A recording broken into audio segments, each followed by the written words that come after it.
নমস্কার বন্ধুরা, সৌম্যনামিকা চ্যানেলে স্বাগত। আজকের থেকে আমরা আমাদের ভিয়েতনাম ভ্রমণের সিরিজ চালু করলাম। প্রত্যেকটা ভিডিও সংক্ষেপে বানানো হয়েছে যাতে তোমরা অল্প সময়ে সঠিক তথ্য পেয়ে যাও, এবং সমস্ত জায়গায় সেখানে যাওয়ার ব্যবস্থা নিয়ে বিস্তারিত করে বলা আছে। চলো ভিয়েতনাম সিরিজের প্রথম পর্ব শুরু করা যাক। আমাদের ভ্রমণ ছিল 12 রাতের। টানা 2 মাস পরিকল্পনা করার পর গত 31শে মার্চ 2024 আমরা বাড়ি থেকে নেতাজি সুভাষচন্দ্র বোস ইন্টারন্যাশনাল এয়ারপোর্ট উদ্দেশ্যে রওনা দিই। ছিলাম আমরা 4 জন, আমি, আমার বউ, মা ও বাবা। মনে রাখবে, ভিয়েতনাম অনেক বড় দেশ, তাই 2 ভাগ করে, যেমন নর্থ এবং সাউথ করে ভিয়েতনাম ঘুরতে হবে। আমরা কলকাতা থেকে হোচিমিন সিটি অর্থাৎ আরেক নাম সাইগনে যাব, আর ফেরার সময় হ্যানয় থেকে কলকাতা আসবো।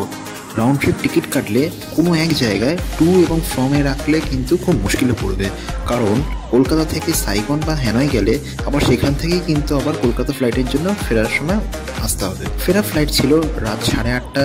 3 ঘন্টা 40 মিনিট সফর করার পর তারপর আমরা 1:40 তান সন নথ এয়ারপোর্টে হোচিমিন সিটিতে পৌঁছালাম।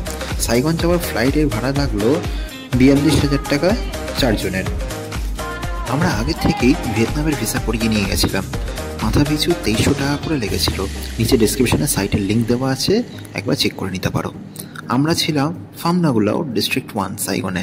পরের দিন সকালে নিজেরা ব্রেকফাস্ট সেরে বেরিয়ে পড়লাম কুচি টানেলের উদ্দেশ্যে। আমাদের এটা বাজেট ট্রিপ ছিল। যাওয়ার সময় লেট হয়ে গেছিলো দেখে আমরা গ্র্যাব ট্যাক্সি বুক করে নিলাম। কলকাতায় যেরকম ওলা উবের চলে, ঠিক সেখানে গ্র্যাব ট্যাক্সি, গোজেক, জেনএসএম এগুলো বিখ্যাত।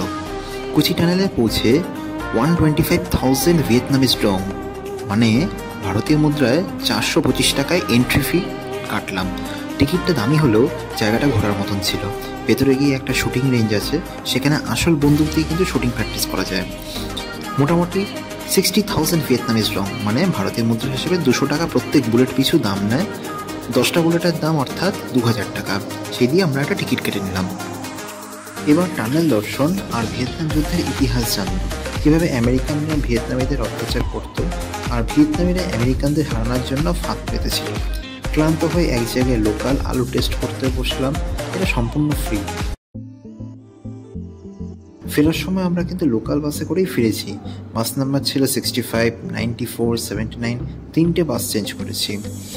এখানে প্রত্যেকটা রুটের বাসে কিন্তু এসি আছে। রাত্রে নিজেরা হোটেলে খাবার বানিয়ে ডিনার সেরে বেরিয়ে পড়লাম মিন্তে বাস স্ট্যান্ডের উদ্দেশ্যে, কারণ এখান থেকে বাসে করে আমরা পরের দিন হাতিন পৌঁছাবো।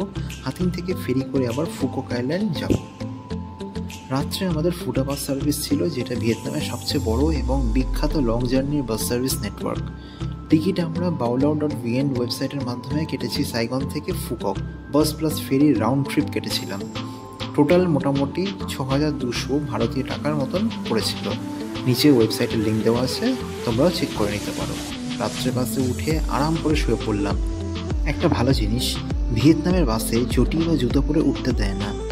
একটা পলিথিন দেয় যাতে নিজের কাছে জুতোগুলো রাখতে পারো। আর রাত্রে প্রত্যেক 2 ঘন্টা পর বাস দাঁড়াবে। ভিয়েতনামের প্রত্যেকটা বাস টার্মিনাস বিশাল বড় এবং এসি, টয়লেট সব সুব্যবস্থা আছে।